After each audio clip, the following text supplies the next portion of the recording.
परम पूज्य गुरुदेव, वंदनीय माता जी, सभी ऋषि सत्ताओं को प्रणाम करते हुए आइए आज की अ, कक्षा का शुभारंभ करते हैं।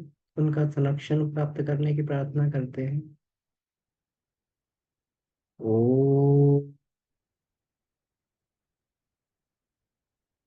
भूर्भुवः स्वः तत्सवितुर्वरेण्यं भर्गो देवस्य धीमहि धियो यो नः प्रचोदयात्। जी सभी को प्रणाम। इसमें हम लोग गुप्त नवरात्रि के उपनिषद के स्वाध्याय के क्रम में हम लोगों ने पहले योग कुंडली उपनिषद और उसके बाद में योग चूड़ामणि, और आज जो गुप्त नवरात्रि का अंतिम दिन है, इसमें हम लोग योग राजोपनिषद का स्वाध्याय करने के लिए जा रहे हैं।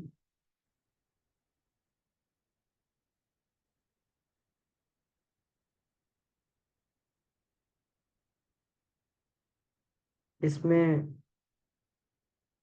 जो हम लोगों ने अभी तक गुप्त नवरात्रि में ये उपनिषदों का स्वाध्याय किया है, तो ये सभी उपनिषद योग परक उपनिषद हैं, जिसमें योग की अलग अलग विधाओं के माध्यम से ये समझाने का प्रयास किया गया है कि मनुष्य क्रिया योग के माध्यम से किस प्रकार अपने आप, अपने अंदर का, अपने अंतःकरण की शक्तियों को जगा सकता है, जो संभवतः सामान्य प्रक्रिया में रह के सुषुप्त अवस्था में ही रहती हैं। अगर सामान्य रूप से देखा जाए तो मनुष्य में बीज रूप में सारी शक्तियां विद्यमान रहती हैं। हम लोग अपने नित्य प्रतिदिन में उनका उपयोग भी कर पाते हैं, लेकिन वो उतनी ही शक्तियां रहती हैं जिससे हमारी सामान्य जीवनचर्या बिना बाधा के चलती रहे। इतना तो ईश्वर ने सामान्य रूप से सभी को दे दिया है, चाहे वो हमारे जो कर्म इंद्रियां हैं, ज्ञान इंद्रियां हैं, उनकी शक्ति हो, हमारे मन मस्तिष्क की शक्ति हो, सोचने विचारने की शक्ति हो, ये सारी शक्तियां ईश्वर ने बीज रूप में हमें दे दी हैं। और ये मनुष्य के ऊपर निर्भर करता है कि इन शक्तियों का विकास मनुष्य अपनी आवश्यकता अनुसार कर सके। पुराने समय में ऋषि मुनि लोग इन शक्तियों का विकास करके इन्हें लोकहित के काम में लगाया करते थे, और वहां पर आवश्यकता भी पड़ती थी। रिद्धियां सिद्धियां जहां पर ऋषि मुनि लोग उन्हें उपयोग किया करते थे लोक कल्याण के लिए, क्योंकि सामान्य शक्ति से मनुष्य का सामान्य जीवन ही चल सकता है। लेकिन जब उसे लीक से हटकर अगर कुछ काम करना हो, तो उसमें अत्यधिक मानसिक बल, शारीरिक बल और आत्मबल की अत्यधिक आवश्यकता पड़ती है। नहीं तो धारा प्रवाह में, लोक प्रवाह में तो कोई भी सहजता से बह जाएगा, लेकिन अगर प्रवाह विपरीत चल रहा हो तो उसमें विपरीत प्रवाह में उल्टे चलना तो दूर, व्यक्ति सही से खड़ा भी नहीं हो पाता है। हम लोग जाते हैं कभी कभी गंगा स्नान में, हरिद्वार में जाते हैं, वहाँ पर गंगा स्नान करते हैं। तो वहाँ पर पानी का बहाव इतना तेज होता है कि व्यक्ति सामान्य रूप से खड़ा भी नहीं रह सकता, उसमें कुछ पकड़ना पड़ता है, कुछ अवलंबन, कुछ सहारा पकड़ना पड़ता है उसमें।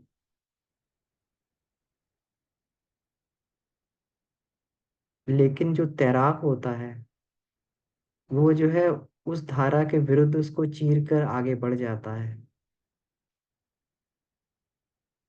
गुरुदेव ने प्रज्ञोपनिषद में कहा है कि लोक प्रवाह के नाले में तो केवल कूड़ा कचरा ही बहता है, लेकिन जब लोक प्रवाह को तोड़ने की बात हो, उसके विपरीत चलने की बात हो, तब व्यक्ति को आवश्यकता पड़ती है कि ये हमारा आत्मबल कमजोर पड़ रहा है, तो उस समय अत्यधिक आत्मबल संचित करने की, शक्ति संचित करने की, शारीरिक बल संचित करने की, मानसिक बल संचित करने की बात आती है। और कुछ समय इस प्रकार से होते हैं जिनमें यह शक्ति संचय का जो कार्य है उसमें प्रकृतिगत अनुदान भी मिलते हैं और सहयोग भी मिलता है। नवरात्रि पर्व उनमें से एक है। और उसमें भी खासकर गुप्त नवरात्रि जो होती हैं, ये शक्ति साधना के लिए ही किया जाती है, जहाँ पर व्यक्ति गुप्त विद्याओं को, कुंडलिनी विद्याओं को, तंत्र विद्याओं की साधना करके अपने अंदर की गुप्त शक्तियों को जगाते हैं। तो इसीलिए गुप्त नवरात्रि में योग परक उपनिषदों का स्वाध्याय मनन चिंतन किया जाता है, ताकि वातावरण में तो प्रकृति उस स्थिति में है जो शक्ति का निर्झर जो है वहां पर सतत बरस रहा है, लेकिन उसको किस प्रकार से आत्मसात कर पाए और उसको किस प्रकार से फिर उसको जो है ये आ, पचा सके, ये महत्वपूर्ण है। तो हम लोग देखते भी जाएंगे, अगर बाबूजी बीच में जुड़ेंगे तो इसमें जो है बाबूजी इसमें आ जाएंगे। अभी इसमें नितिन भाई आपसे निवेदन है, जैसे ही बाबूजी आ जाएं तो कृपया उन्हें जो है आप हाईलाइट कर दें, स्पॉटलाइट में ले आए। बाबूजी संभवतः यात्रा में है इसलिए। तो हम लोग आगे ये चर्चा कर रहे थे, इसीलिए हम लोग आगे चर्चा कर रहे थे इसीलिए ये गुप्त नवरात्रि में, क्योंकि वातावरण का उस समय प्रवाह उस तरीके से होता है, बस के करना मात्र इतना होता है कि उसको हम लोग थोड़ा सा उसको दिशा दे दें, अपने आप को थोड़ा सा दिशा दे दें, ताकि जब पानी बरसता है तो जो है अलग से पानी भरने की व्यवस्था नहीं करनी पड़ती, केवल बर्तन को सीधा करके रख दिया जाता है पानी बरसते हुए में। केवल अपनी पात्रता अब निर्भर हम पे करता है कि हम कितना बड़ा पात्र वहां पर उसमें रख दें, वो तो खुले में बरस रहा है, जिसका जितना बड़ा पात्र वो उतना बड़ा भर जाता है उसका। तो इस तरीके से जो है हमारा पात्र भी कितना अगर भरता है, वो निर्भरता इसी पे करती है कि हम लोगों ने जो है कितना अपने पात्र को, अपने अंतःकरण को विकसित किया है उस शक्ति का संदोहन करने में और फिर उसका नियोजन करने में। शक्ति प्राप्त करना एक बहुत बड़ी बात नहीं है, ये तो सहज रूप से व्यक्ति के अंदर पैदा होती रहती है, क्योंकि जब तक शरीर में आत्मा है तब तक सहज आत्मिक शक्ति व्यक्ति को मिलती रहती है। लेकिन उसका संरक्षण करना और नियोजन करना ये बड़ी बात होती है, ये सामान्य मनुष्य नहीं कर पाता। इसी के लिए साधना योगिक क्रियाएं की जाती हैं। तो आज हम लोग जिस उपनिषद का स्वाध्याय करने के लिए जा रहे हैं, तो ये जो है योग राजोपनिषद है। अब इसको योग राजोपनिषद क्यों लिखा गया है, किरण चावला दीदी आ गई। दीदी अगर आप इसमें स्वाध्याय की स्थिति में हो तो आपसे निवेदन है कि इसका योग राजोपनिषद का स्वाध्याय भी आप इसमें वाचन करें। तो इसमें हम लोग जो है ये योग राजोपनिषद पे हम लोग जो है ये चर्चा कर रहे हैं कि इसको योग राजो क्यों बोला जाता है। इसलिए बोला जाता है क्योंकि जब व्यक्ति जो है उसके जीवन में योग पक जाते हैं, योग पकने की दृष्टि में तब व्यक्ति इस योग में, ये योग राजोपनिषद की विद्या में, योग राजोपनिषद के इसमें योग में प्रवेश कर पाता है। अब इसमें अगर हम लोग ये देखें तो ये जो है, इसको योग परक उपनिषद इसको बोला गया है, और योग परक उपनिषदों में इसको श्रेष्ठ बताया गया है, इसीलिए इसको योगराज की संज्ञा दी गई है। तो इसमें कुल 21 मंत्र हैं, जिसमें योग विषयक सिद्धांतों को इसमें बड़े सरल विषय में समझाने की कोशिश की हुई है। और इसमें जो है अलग अलग योग के माध्यम से सभी प्रकार के योगों का इसमें ये किया गया है, इसमें उपयोग किया गया है, उसकी विद्याओं का उपयोग किया गया है, उसके सिद्धांतों का उपयोग किया गया है, और उसके द्वारा फिर चक्र जागरण किया गया है, चक्र जागरण की विधा। तो ठीक है, तो हम लोग पहले इसको एक बार किरण दी से सुन लेते हैं, फिर हम लोग इसमें जो इसके मुख्य बिंदु हैं उन पे चर्चा करेंगे। जी, दी प्रणाम। जी भैया प्रणाम, सभी को प्रणाम। योग राजो उपनिषद। यह योग परक उपनिषद है। इसके नाम से ही स्पष्ट है कि यह योग परक उपनिषदों में श्रेष्ठ है, तभी इसे योगराज संज्ञा प्रदान की गई है। इसमें कुल 21 मंत्र हैं, जिसमें योग विषयक सिद्धांतों को बड़े सरल सरल शब्दों में व्याख्यात किया गया है। सर्वप्रथम 4 योगों मंत्र योग, लय योग, हठ योग एवं राजयोग का उल्लेख है। इसके बाद योग के प्रमुख 4 अंगों आसन, प्राणायाम, ध्यान एवं समाधि का विवेचन है। उनमें 9 चक्रों का वर्णन तथा उनमें ध्यान करने की प्रक्रिया का उल्लेख है। अंत में चक्रों के ध्यान की फलश्रुति बताते हुए उपनिषद को पूर्णता प्रदान की गई है। अब योगियों की योग सिद्धि के लिए मंत्र योग, लय योग, हठ योग एवं राजयोग, इन 4 प्रकार वाले योग से युक्त योग राज उपनिषद का वर्णन करते हैं। योग के तत्वदर्शियों ने योग को आसन, प्राणायाम, ध्यान तथा समाधि रूप 4 प्रकार का कहा है। ये चारों सर्व योग सम्मत कहे गए हैं।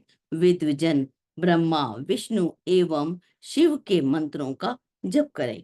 मंत्र योग को सिद्ध करने वाले वत्सराज आदि हैं एवं लय योग को व्यास आदि ने सिद्ध किया। 9 प्रकार के चक्रों में लय करके महात्मा लोग योग की सिद्धि प्राप्त कर लेते हैं।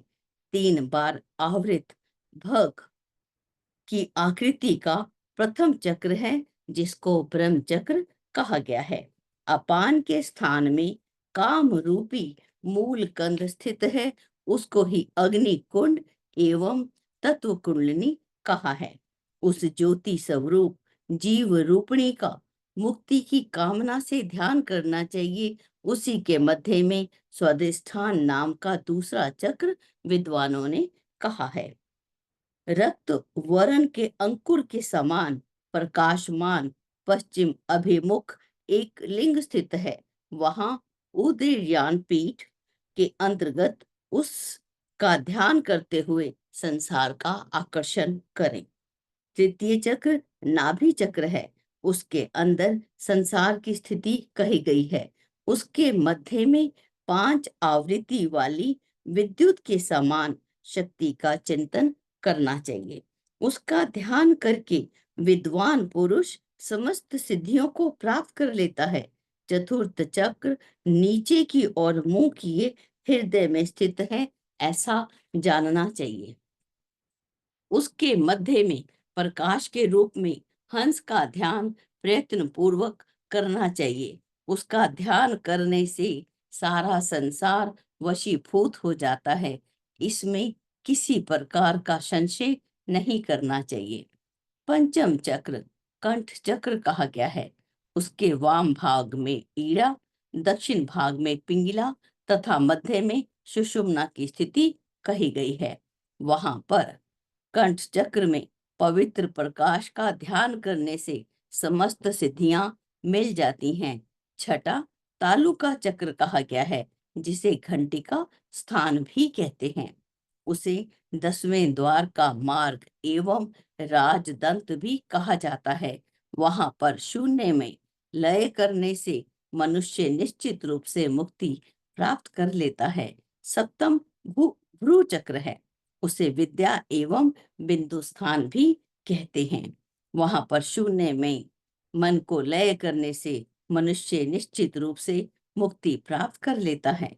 सप्तम भ्रू चक्र है, उसे विद्या एवं बिंदु स्थान भी कहते हैं। योगी जन भ्रिकुटी मध्य में गोलाकार ज्योति का ध्यान करके मुक्ति प्राप्त कर लेते हैं। परम निर्वाण का सूचक 8वां चक्र ब्रह्मरंध्र कहा जाता है। धूम्र वर्ण वाले उस सूतिका ग्राम अर्थात उद्गम स्थल का ध्यान करके योगी मुक्ति को प्राप्त कर लेता है। उस नील वर्ण वाले मोक्षदाता को जालंधर जालंधर पीठ समझना चाहिए। 9वां चक्र 16 दल वाला व्योम चक्र कहा गया है। उस षोडश दल चक्र के मध्य में जो पराशक्ति अवरुद्ध है, उसे संविद कहना चाहिए। वहां पूर्ण गिरिपीठ में पूर्ण शक्ति का ध्यान करके साधक मुक्ति प्राप्त कर लेता है। जो साधक ऊपर वर्णित इन 9 चक्रों में से क्रमशः एक एक का ध्यान करता है, उसे मुक्ति के सहित समस्त सिद्धियां प्रतिदिन प्राप्त होती जाती हैं। अपने ज्ञान नेत्र से जो साधक कदम्ब के गुच्छक के समान गोलाकार चक्र के मध्य में 2 दंडों का दर्शन करते हैं, वे ब्रह्मलोक प्राप्त कर लेते हैं। ऊर्ध्व शक्ति के निपात से तथा अधे शक्ति को संकुचित करने से तथा मध्य की शक्ति को जागृत कर देने से परम सुख प्राप्त हो जाता है, यह निश्चित है। इति योगराज उपनिषद। प्रणाम भैया, सभी को प्रणाम। जी भैया। भी बहुत बहुत धन्यवाद आपको। तो अभी हम लोग इसको देखते हैं, इसके श्लोकों को देखते हैं हम लोगों ने क्या पढ़ा अभी इसमें। तो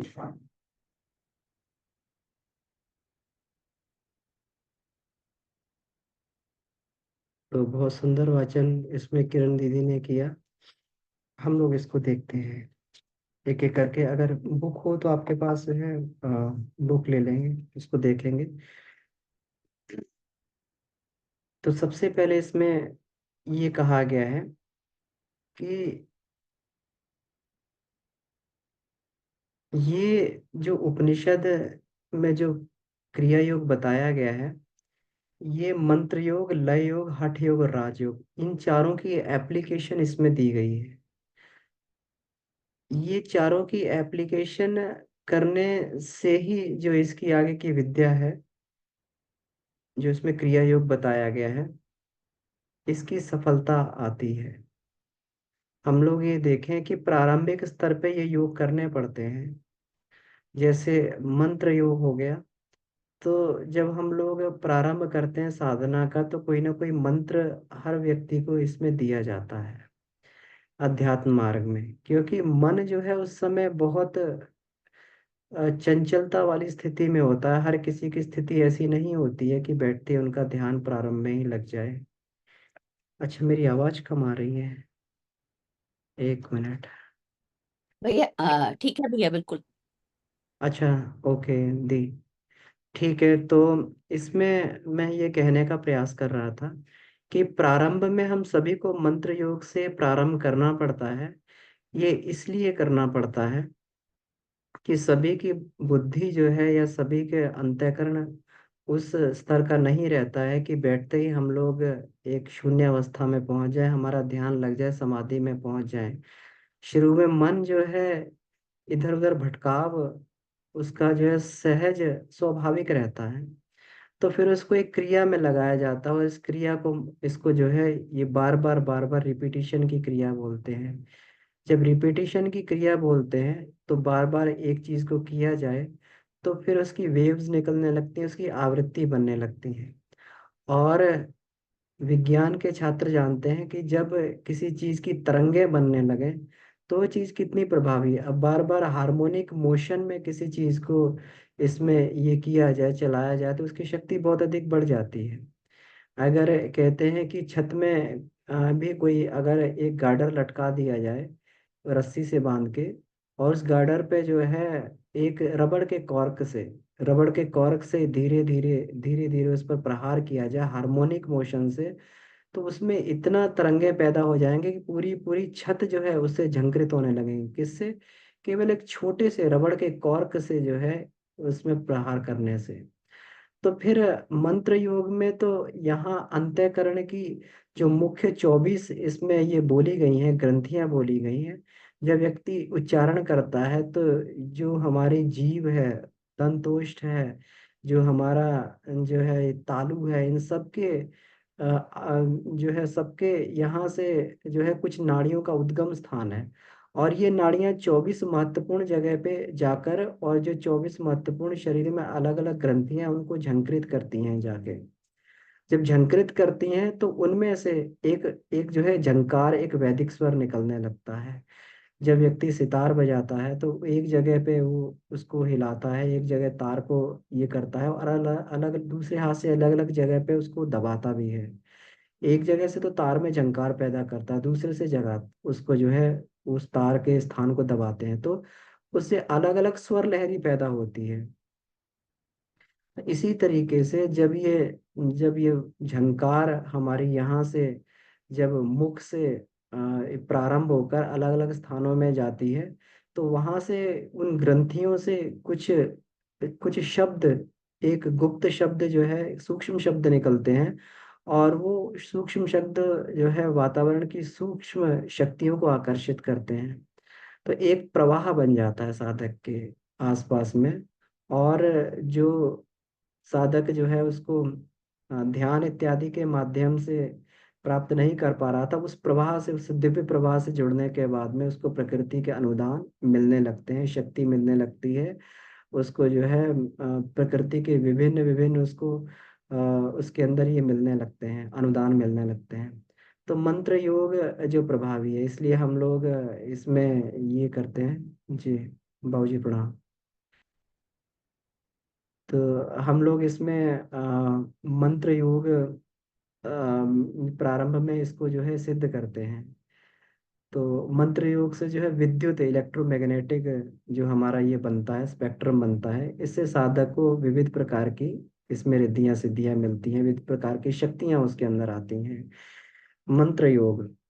और इसमें चक्र जागरण में भी हम लोग मंत्र योगों का ये प्रयोग करते हैं। एक एक चक्र पर जाकर हम लोग उस खास प्रकार की ध्वनि को अपने अंतःकरण में उसको जो है सूक्ष्म रूप से पैदा करने का प्रयास करते हैं।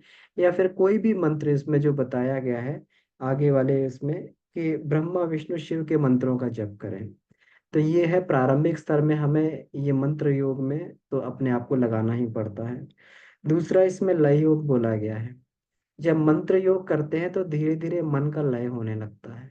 मन का लय का मतलब ये हो गया कि अभी तक मन जो सोच रहा है ये बाहर की चीजों को ही सोचता है, आंखें खुली रहती हैं, बाहर का संसार दिखाई देता है। लेकिन लेकिन जो है इसमें स्वाभाविक रूप से, सहज रूप से व्यक्ति के चिंतन में, व्यक्ति के मन में, मस्तिष्क में बाहर की बातें ही चलती रहती हैं। तो उसको जब बाहर की चीजों को छोड़ के जब अंदर के अंतर्मुखी व्यक्ति बनता है, अंतःकरण में प्रवेश करता है, तो फिर उस मन की बात को छोड़कर, उस शरीर की स्वाभाविक क्रियाओं को छोड़कर अपनी आत्मा के अपनी आत्मा के अंदर अपने मन को लय करने की कोशिश करता है, आत्मा के साथ में, चेतना के साथ अपने मन को लय करने की कोशिश करता है। अभी तक मन का लय जो था संसार के साथ में था, तो अभी तक जो है संसार के साथ में जब उसका लय चेतना के साथ में होने लगता है तो ये इसको लय योग कहते हैं। बाबूजी अभी हम लोग प्रारंभ ही कर रहे हैं, तो आपसे निवेदन है अगर आप उस स्थिति में है तो इसको आगे ये कर सकते हैं। अभी किरण दीदी ने इसको ये कर दिया है, वाचन कर दिया है। तो किरण दी ने वाचन कर दिया है क्या? जी, किरण दीदी ने वाचन कर दिया बाबूजी। तो हम लोग ये प्रारंभिक श्लोक की चर्चा कर रहे हैं जिससे मंत्र योग लय योग है। अच्छा, तो इसमें अमन जी ये है कि मंत्र योग, लय योग, हठ योग और राज योग, इन चारों पर का इसमें वर्णन है कि ये चार योग मुख्य है। इसमें एक और देख रहे हैं हम लोग, ये जो इसका ये जो तीसरा वाला है, इसमें देखिए मंत्र योग में दे दिया है वत्सराज का, लय योग आदि में व्यास आदि ने सिद्ध किया, आदि शब्द है। अच्छा, तो इसमें अब 9 चक्रों की जानकारी दी है यहाँ पर। ये जो 9 चक्रे, देखिए नवस्वेव ही चक्रेषु लयम कृत्वा महात्मभिः, इसके बाद 9 चक्रों की जानकारी देना शुरू किए। तो पहले तो हम लोग खट चक्र पढ़ते रहे, खट चक्र के बाद एक सहस्रार चक्र उसमें जुड़ा तो सप्त चक्र कहने लगे। अथर्ववेद के सूत्र में दिया है कि वो अष्ट चक्र 9 द्वारा, वहां 8 चक्र का दिया।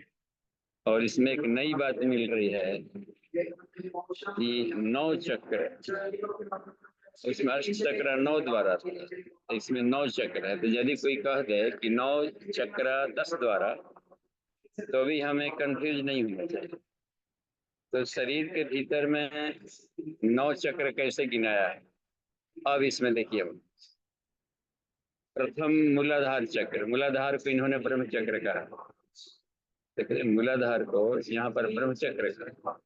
मूलाधार, स्वादिष्ठान, मणिपुर, अनाहत चक्र, और उसके बाद में विशुद्धि चक्र, 5 थे। अब देखिए एक लोलक चक्र को यहाँ तालुका चक्र कहा है, देख रहे इसमें, और वही उसमें लोलक चक्र कह दिया गया, यहाँ पर कह दिया तालुका चक्र। तालुका चक्र होता है तालु में, जो ऊपर वाला प्लेट है हम लोग का, ऊपर वाले प्लेट में भी नर्वस सिस्टम का एक जाल फैला हुआ है और प्रवेश द्वार कट होता है, इसलिए उसको भी एक कह दिया है चक्र, जाल।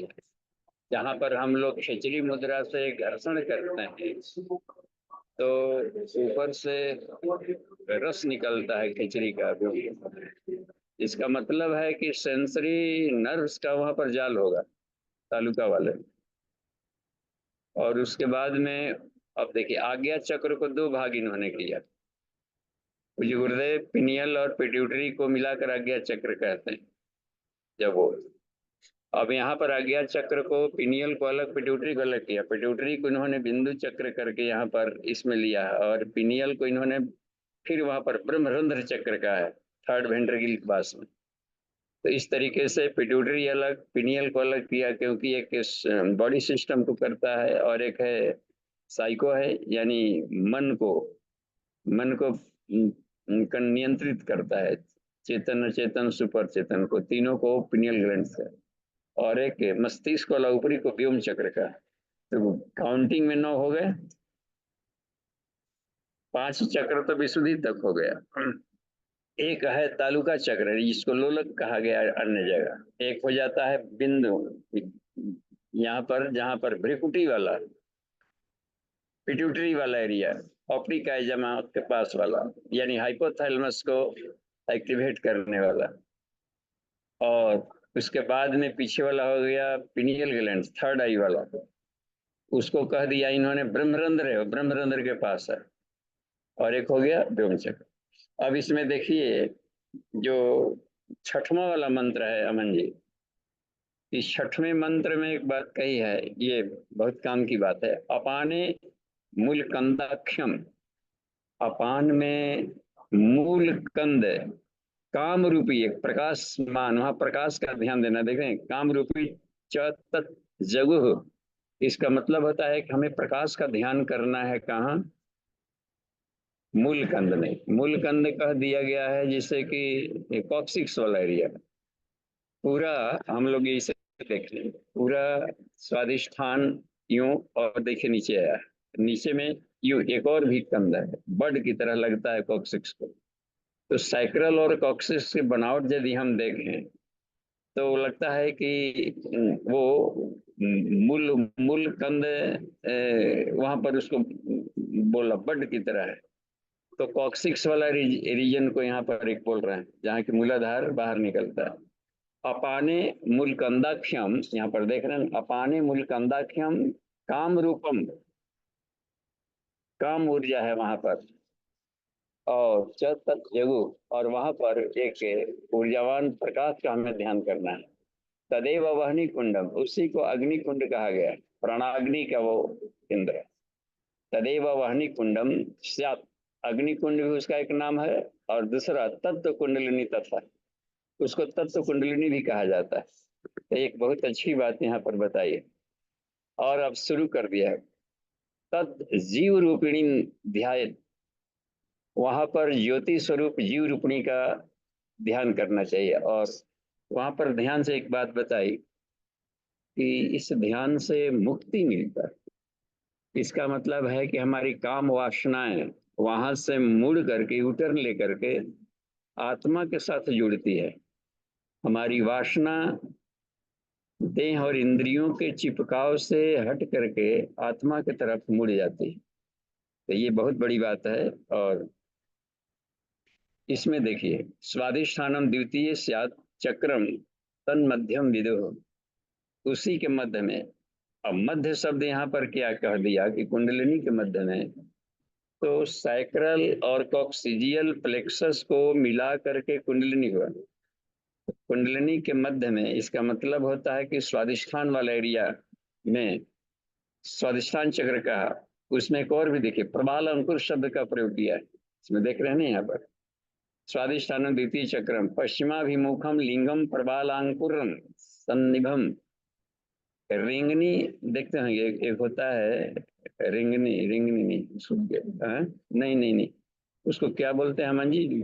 तालाबों में होता है, जलाशय किनारे में, और लाल लाल उसकी फूल होते हैं, और वो रिंगनी जैसा उसका बीज होता है, एकदम लाल लाल जैसा। उसमें उसको रख देंगे कहीं ढेरी जैसा लगेगा कि अग्निकुंड।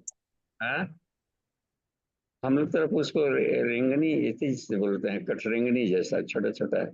इसको प्रवाल कहा कि प्रवाल अंकुर की तरह होता है उसमें लाल का। जी। तो वो कहा कि वहां पर हम इंफ्रारेड की तरह लाल ज्योति का वहां पर हम ध्यान करें। यहाँ पर ये कह रहा है, इसका मतलब है कि हाई वेवलेंथ वाला कोई वहां पर ऊर्जा है, ऊर्जा है।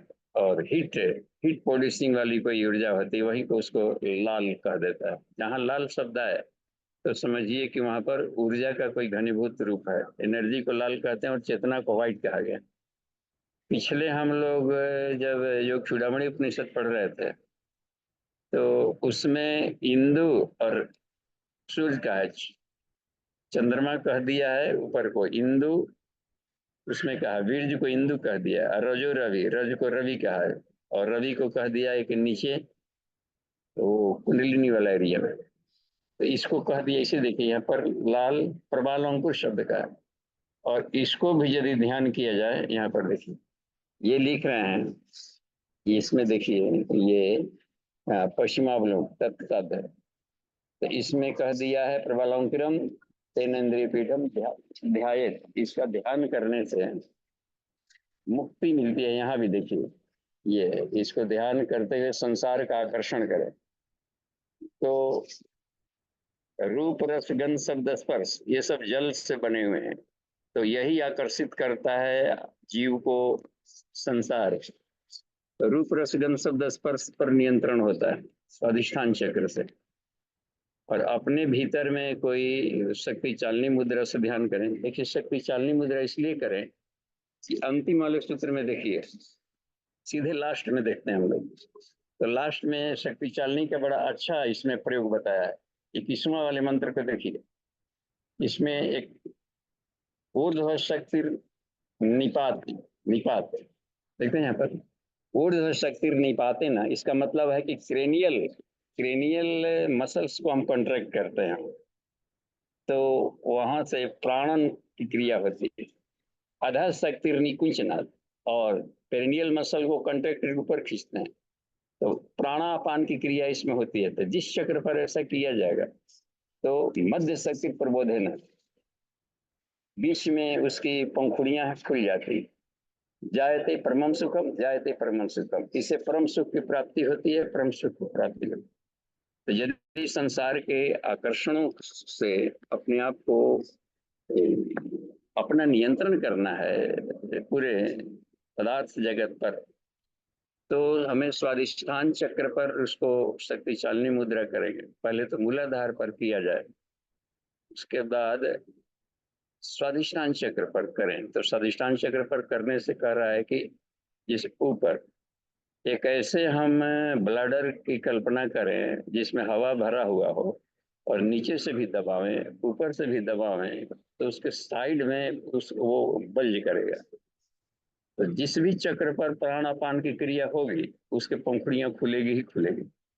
इसलिए शक्ति चालनी मुद्रा का अभ्यास करने को पीछे दोनों योग साधनाओं में है, जो कुंडलिनी में भी है, जो चूड़ामणि में है, उसको तो शक्ति चालनी पर उसी से खुलता है, और शक्ति चालनी को ही कुंडलिनी चालनी कहते हैं। अब देखिए तृतीय, तीसरा वाला हम लोग इसमें देखते हैं, तीसरा चक्र है। तो अब देखिए यहाँ पर उसके बाद वाले पर देखिए, पंचमम नहीं, तृतीय, ये देखिए, तृतीय नाभि चक्रम स्यात् तन मध्य तु जगत स्थितम, नाभि में जगत स्थित है। इसका मतलब है कि पेट और प्रजनन, इसी में संसार फंसा रहता है, तो संसार का आकर्षण इससे बना रहता है। रावण का अमृत नाभि में रहता था। इसका मतलब है कि जो भी संसारी व्यक्ति होते हैं उनका ये नाभि चक्र में, मणिपुर चक्र में कुछ डार्कनेस है, समझिए। तो यदि हमारे भीतर में संसारी लोगों को भी, यदि हमें यह बनाना है कि संसार में रहते हुए भी आप निर्लिप्त रह सकते हैं, एक निष्काम कर्मयोगी बन सकते हैं, तो उनको मणिपुर जागृत करने के लिए शक्ति चालनी मुद्रा अभ्यास कराया जाए, कुंडलिनी जागरण। पेट और प्रजनन, पेट और प्रजनन, संसार, आय, धन, पद, प्रतिष्ठा, ये सभी इसी में आता है। तो इसके लिए कुंडलिनी जागरण करते हुए तो उनको तीसरा चक्र, मणिपुर चक्र को जागृत करना होता है, ठीक है। ये इसने कहा संसार स्थित है। और देखिए यहाँ पर उसका ध्यान करते हुए विद्वान पुरुष समस्त सिद्धियों को प्राप्त कर लेता है। तो सिद्धियां भौतिक जगत से जुड़ी रहती, भौतिक जगत पर अपना नियंत्रण कर लेगा। सूर्य का एक और भी हमने पाया मंजू, कि जैसे जैसे मणिपुर चक्र जागृत होते गया, वैसे वैसे सूर्य से सीधा भोजन लेने की क्षमता बढ़ती है। एक ऐसी स्थिति फिर अब आ गई कि वो 30% पदार्थ जगत का भोजन हम लें तो 70% सौर ऊर्जा से डायरेक्ट मिलते रहता है। तो ये एक बहुत बड़ी बात, इसी प्रतिबला भी कहा गया है। तो हमने से जितने भी पंचकोश में रिसर्च स्कॉलर हैं, तो शक्ति चालनी मुद्रा और कुंडली जागरण पर अधिक ध्यान करें, केंद्रित करें। तो पंचकोश के बाद में कुंडलिनी जागरण उच्च स्तरीय साधना में दोनों आता है, गायत्री पंचकोशी साधना और कुंडलिनी जागरण। और कुंडलिनी जागरण का अभ्यास कोई भी कर सकता है, देखिए कितना, क्योंकि ये तो यौगिक क्रिया है, एक तो प्रैक्टिस है, और इसी भर करने से वहाँ की सफाई हो जाएगी।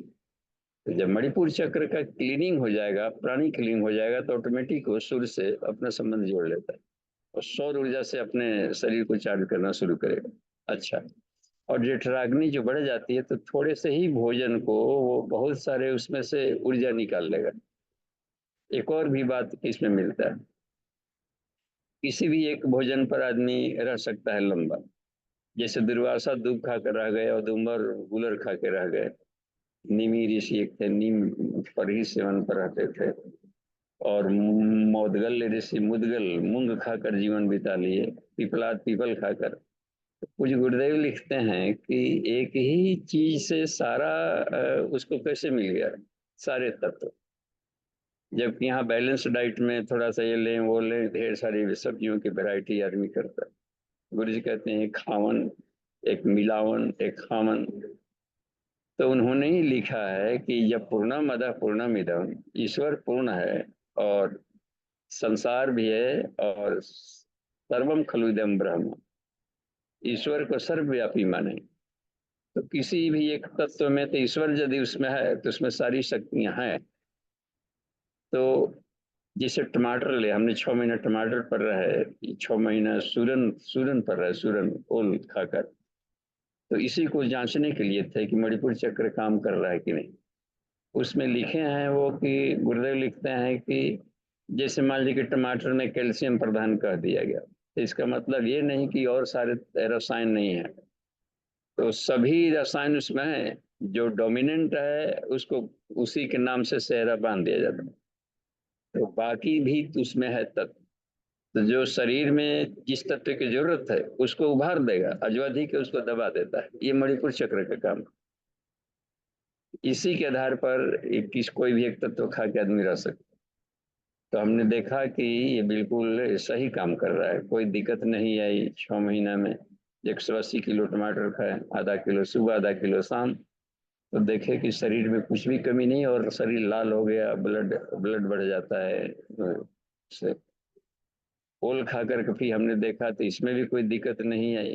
तब पता चल गया, ऐसा लगा गुरुदेव सही लिखे हैं कि मणिपुर चक्र आपस में ही भोजन को आपस में ये चेंज कर देता है, अल्ट्रेशन कर देता है, एक ऊर्जा को दूसरी ऊर्जा में रूपांतरित कर डालता है।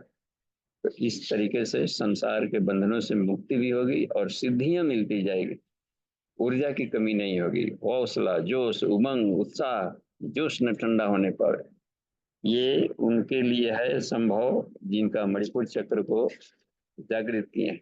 नहीं तो शुरुआत में गुरु जी काम कर रहे थे, शुरुआत में बड़ा अंधड़ तूफान था, दूध जैसे वो उफल रहा था और बाद में ठंडा आ गया। काम भी बहुत किए हैं, काम पहले बहुत पढ़ते थे, खंड थी बहुत करते थे, अब क्या हो गया, अब कहाँ से पाला मार दिया। तो यह है कि लाइफ टाइम यदि युवा बने रहना है तो मणि ये तीनों मिलाकर करें, नाभिकन, मूलाधार, स्वादिष्ठान और मणिपुर, इन तीनों को एकदम उसको ऊर्जावान बना दें, स्थूल शरीर, तीनों बात बनती है। आगे देखिए नमन जी, हम लोग देखते हैं अगला चतुर्थ शब्द है ना यहाँ पर। यहाँ पर देखिए तो हाँ, तीसरी यहाँ पर ताम ध्यात्वा, देखिए यहाँ पर उसी में देखिए ये वाले 10वां को ही देखिए। चतुर्थे हृदय चक्रम विज्ञम तद अधोमुखम। हृदय चक्र में यहाँ लिख रहे हैं कि उसका मुंह नीचे किए हुए। अब मुंह नीचे किए हुए का मतलब होता है भावनाएं हमारी तो है, पता है ना, हृदय चक्र अनाहत चक्र है और भावनाओं का केंद्र। तो मुंह नीचे का मतलब क्या हुआ कि हमारी भावनाएं संसार में की तरफ है। देवा भावयता ने ना तम देवा भावयंती, सारा संसार भावनाओं से बना है, बस भाव भाव इच्छाओं से बन गया, कामनाओं से बन गया। तो यदि हमारी भावनाएं संसार से जुड़ी हुई है तो मोहबद्ध हो जाएगा। अब संसार से थोड़ा सा भी बिलगाव होगा, जो प्रिय चीज है छूटेगा। धन से चिपकाव है तो धन छूटेगा तो आदमी हार्ट अटैक करे। परिवार से चिपकाव बन गया है तो उसको मोह कह दिया जाता है। तो वही कोई परिवार का कोई सदस्य बहुत प्रिय है, अपने का शरीर का देहांत हो जाए तो दूसरे का भी हार्ट फेल कर जाता है इसमें। तो ये यही दिक्कत करता है, हार्ट से संबंध है ना उसका। तृतीय यहाँ पर चौथा वाला चक्र है, उसके शरीर की उम्र। इसका मतलब है कि या इसकी जो भावनाएं थी, भाव संवेदना थोड़े से सीमित दायरे में पड़ी हुई थी, केवल परिवार तक सीमित थी। और वही भावनाएं जब उदात हो जाती, पूरे विश्व के लिए हो जाती, तो वो फिर अधोमुख अधोमुख हो जाती है, तो अधोमुख से ऊर्ध्वमुख हो जाती, ऊपर की तरफ अपग्रेड कर जाती। तो अधिक प्रायः है जो जन सामान्य लोग हैं, योगी स्तर को यदि छोड़ दिया जाए तो सभी की भावनाएं सारी संसार से ही जुड़ी। संसार को महत्व देना, संसार को, ये संसार को महत्व दें, ड्यू रिस्पेक्ट दें, लेकिन चिपका हमें क्या करेगा, हृदय रोग पैदा कर देगा और ऊपर नहीं उठ पाएंगे कभी भी। निश्चित माना जाए कि वो विशुद्धि चक्र क्रिया में नहीं जाएगा, उसकी सारा इमोशन तो नीचे पड़ा हुआ है, अपने पराये में ही लगेगा, भेद दृष्टि खत्म नहीं होगा, इसलिए अधोमुख कहा हुआ है। इस संसार भावनाओं की खेती करता है खाली। और भावातीत बनो, बस भावातीत बिना बने, भावातीतम त्रिगुण रहितम सद्गुरुम तम नमः। संसार तीनों गुणों से युक्त है। जो बना हुआ संसार हर चीज में, चाहे ठोस हो, चाहे द्रव हो, चाहे एक तत्व हो, रजोगुणी है, सतोगुणी है, तमोगुणी है। तो भावातीत से होने का मतलब कि तीनों गुणों से भी परे यहीं पर होता है। तो अनाहत चक्र सबसे खतरनाक है संसार में बांधने को। इसी आधार पर शायद गुरुजी हमको कहे होंगे कि भगवान को भावनाओं से कोई लेना देना नहीं। तो ये जबकि भाव संवेदना होता है, तो कैसी भावनाओं से लेना देना नहीं, जो कि सीमित दायरे में केवल संसार से, संसार से बियॉन्ड सोच ही नहीं रहा है कि ये संसार भी बदलते रहता है, खत्म होते रहता है। तो इसको ड्यू रिस्पेक्ट दें और इससे हम लाभ ले लें जीवन को ऊपर उठाने में। ये एक बात है। तो देखिए चौथा वाला यहाँ पर एक और भी देखिए, इसमें सिद्धि मिलेगी तो क्या होता है।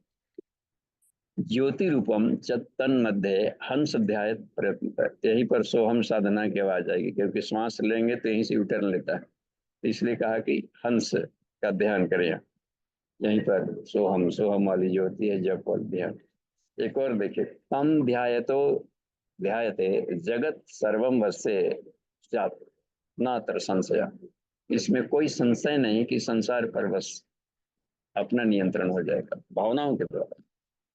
इसको यहाँ पर और भी तरीके से कल के मेडिटेशन में हमने इसको जो एक बात और भी बताई थी कि इसमें जब अनाहत चक्र को ऊर्ध्वगमन किया जाता है, यू टर्न, तो वहां पर त्रिपादस्यामृतम देवी पादवस्य विश्वाभूतानि, संसार से अपना लगाव तो रहे, इमोशनली संसार से जुड़ेंगे तभी संसार को हम पलवित पुष्पित दिशा दे सकते हैं। लेकिन तीन हिस्सा हमेशा अपने आप को अपग्रेड रखनी चाहिए। त्रिपादस्यामृतम देवी, इस आधार पर संसार पर अपना नियंत्रण होता है। यही बात कही गई यहाँ पर, कृपादस्यामृतम देवी पादवस्य विश्वाभूतानि। इस मंत्र के आधार पर यदि हम ध्यान करते हो अनाहत चक्र का, तो अपनी भावनाओं में भी रहेंगे और भावातीत भी रहेंगे ना दर्शन से। आगे देखिए, पंचमम कंठ चक्रम से तत्र वामी ईड़ा दक्षिणी पिंगला सुषुम्ना मध्य स्थित। यहाँ पर जा करके ईड़ा पिंगला सुषुम्ना की बात जो कही गई है, हालांकि ईड़ा पिंगला सुषुम्ना मूलाधार से ही काम कर रही, लेकिन यहाँ ईड़ा और पिंगला की बात आती है। इसका मतलब है कि विशुद्धि चक्र से जैसे भुजाएं, भुजाओं में ही बायां दायां की बात आती है, तो यहाँ के नर्व से भुजाओं में भी जाते हैं, ईसंग में भी जाते हैं, दायां में भी। ये कंठ के एरिया वाले से जाता है। एक और भी बात देखेंगे, हमारी जो बैखरी मध्यमा पश्यंती और परावणिया है, ये संसार की तरफ यदि सब लग रही है तो ये ईड़ा वाला, ये भी हमें आगे नहीं बढ़े देगी। और ये चारों के चारों खाली हमें इधर लेके जा रही हैं दाहिने वाले हिस्से में, तो भी हमें बंधनकारी बनाता है। तो सुषुम्ना का मतलब होता है कि यहीं पर हमें उसको दोनों को साथ लेकर के चलना पड़ता है, बैलेंस करना पड़ता है। तो थायराइड और पैराथायराइड ग्रंथियां का काम होता है कि एक है साइको, जो पैराथायराइड है वो नर्वस सिस्टम में कोई टूट फूट होते रिपेयर कर डालता है। तो हड्डियों में भी कैल्शियम फॉस्फेट और उसमें होता है, तो फास्फोरस और कैल्शियम का भी रेगुलेटर पैराथायराइड है। तो पैराथायरमोन वो निकालता है। और एक है थायराइड, वो बॉडी सिस्टम का, देख रहे हैं ना, उसमें एनर्जी लेवल को, मेटाबॉलिक कैटाबॉलिक सिस्टम को कमांड कर रहा है। तो साइकोसोमैटिक यहाँ भी बात बन रही, एक नर्व जा रहा है ऊपर में, इधर सुपर कॉन्शस वाले एरिया में भी जाता है, इसलिए ब्रह्म ब्रह्म ग्रंथि में उसको जोड़ लिया जाता है, जो वन है जिसको सीवन कह देते हैं। आप देखेंगे प्लेक्सस में कि सीधे चला गया वो सुपर कॉन्शस वाला एरिया। तो इसलिए यह दोनों हमें, सुषुम्ना का भी केंद्र द्वार है और यहाँ भी ईड़ा पिंगला का। तो इसलिए हम ये न समझें कि विशुद्धि चक्र से ही ईड़ा पिंगला निकला है। ये प्रतिनिधित्व करता है, विशुद्धि चक्र पूरे पैर के अंगूठे तक से काम करता है, जितने भी ज्वाइंट है सब सारे चक्रों में भी इसका स्थान है। तो बाएं दाएं का मतलब होता है कि हम यहाँ पर दोनों को इकट्ठा कर सकते हैं, यहाँ से ऊर्ध्वगमन के लिए सुषुम्ना में प्रवेश कर सकते हैं बस, और अपनी चेतना को इसलिए कहा कि योगी को हमेशा कंठ से विशुद्धि चक्र या इससे ऊपर रहना चाहिए। विशुद्धि चक्र आकाश तत्व हो गया। यदि संसार में भी हम रचे पचे हों तो आकाश में भी कभी त्राटक करें, फील्ड में जाकर लेट जाएं और आकाश में ध्यान करके आकाश का त्राटक करते हैं कि सारा आकाश ही मेरा शरीर है, तो भी आदमी संसार में बहुत बड़ा विराट और अस्थिरता पूर्वक संसार पर नियंत्रण करने की शक्ति आएगी। ठीक है, तो अब देखो आगे चलते हैं। 3 और इधर में 5 हो गया, 4 और चक्रों के बारे में। छठा तालुका चक्र यहाँ पर कहा गया है। खष्टम च तालुका चक्रम, अन्य जगह लोलक चक्र का। घंटी का स्थाने उच्यते, घंटी का स्थान जहाँ पर कि वो लोटी से ऊपर से लटका हुआ है वो प्रवेश द्वार है वहां से। लेकिन यहाँ पर देखिए कोई भी आदमी साइनस वगैरह भी होता है, सर्दी जुकाम भी होता है तो पहले गला में खसखसाहट आती है, टॉन्सिल पड़ जाता है। इसका मतलब है कि उसमें भी काफी ये लिम्फ नोड्स होंगे, नर्व फाइबर्स वहां पर काफी होंगे। और वो पॉइंट अच्छा, सारे तालु भी वहीं से जुड़ा हुआ है। नीचे वाला प्लेट, ऊपर नीचे प्लेट और ब्रेन का सबसे निचला वाला एरिया है, तो उसमें है जैसे कि दांत वगैरह दर्द है, दांत उखाड़ने पर हम लोग देखते हैं कि काफी दर्द होता है। ऊपर वाला बहुत जल्दी है ब्रेन की तरफ में, वो सीधे पहुंच जाता है। थोड़ा सा दांत दर्द हो तो आदमी को लगता है कि फिर मिला गया। तो ऊपर सारा तालु वाला एरिया पॉजिटिव है, ब्रेन से जुड़ा है। तो उसकी सिद्धि क्या बता रहे हैं चक्र का? तन देखिए यहाँ पर उसे 10वें मार्ग, 10वें द्वार का मार्ग एवं राज दंपति कहते हैं। इसका मतलब है कि वहां से चीता आकाश में प्रवेश किया जा सकता है। वहां पर शून्य में मन को शून्य में लय करने से, लय लय योगी सब बता रहे हैं कि 9 चक्रों में अपने आप को लय करे एक एक से, तो लयात्मक गति बढ़ रही है। मन को लय करने से मनुष्य निश्चित रूप से मुक्ति का प्राप्त करता है। तो ऊपर सारा का सारा मुक्ति द्वार, मुक्ति द्वार। तो शास्त्र यहाँ विशुद्धि चक्र से ऊपर वाले सब जगह मुक्ति द्वार, इसलिए हर जगह मुक्ति मुक्ति शब्द का प्रयोग करेगा।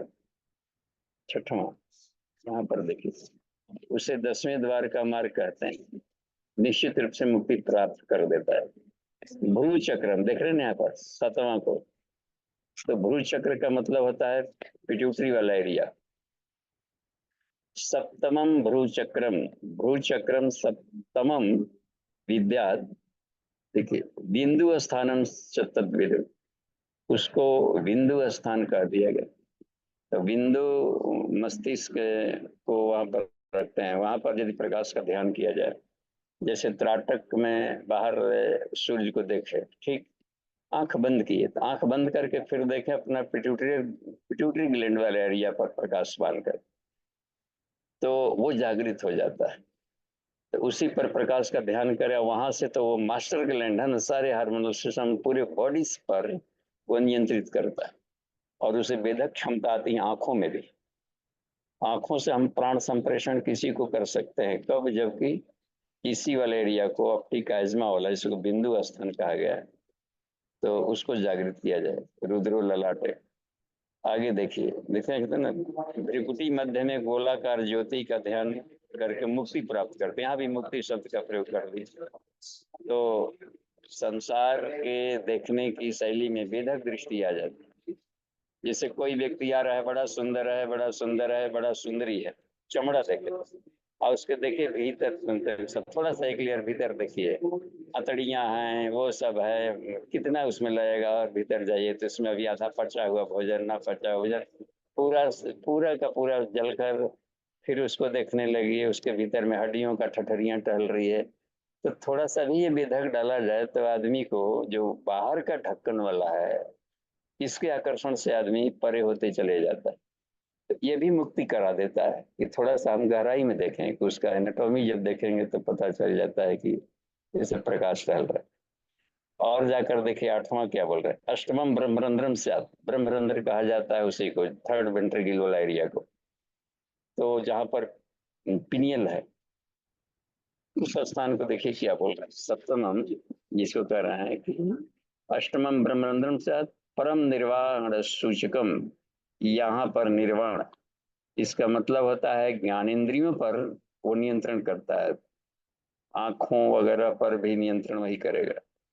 यद यद पश्यति तत् सर्वमिति, जो भी हम देख रहे हैं उसमें आत्मा का झलकता देखें, तो उसके बम्बार्डिंग से आत्मा प्रभावित नहीं होगी। इस चाहे रूप हो चाहे रस हो, यद यद स्वादवती तत्सर्वम आत्मेति है, उसमें आया है।